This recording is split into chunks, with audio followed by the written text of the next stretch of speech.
Hi, I'm Pastor Michaela Eskew, and these are First Thoughts for June 28th here at First Lutheran Church in the Old North End of Colorado Springs.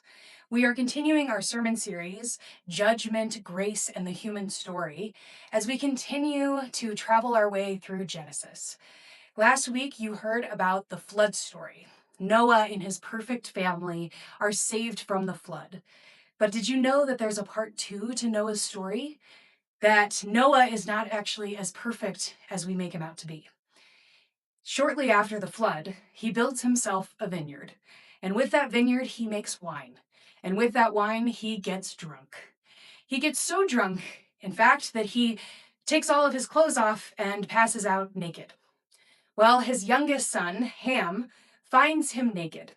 And instead of covering him up, he goes and tells his two older brothers to come and look and see his father in all of this kind of disarray and disappointment. And so when Noah wakes up, he is quite ashamed. He is quite upset. And he ends up cursing his son. But not just his son, his grandson. So Ham's son is named Canaan. And so when Noah wakes up, he offers this curse. Cursed be Canaan, son of Ham, the lowest servant. He will be for his brothers. He also said, Bless the Lord, the God of Shem. Canaan will be his servant. May God give space to Japheth.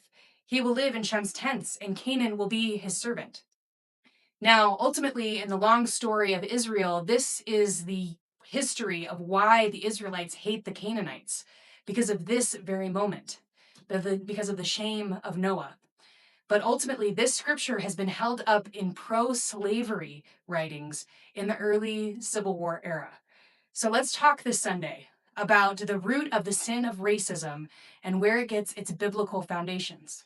Hope to see you on Sunday.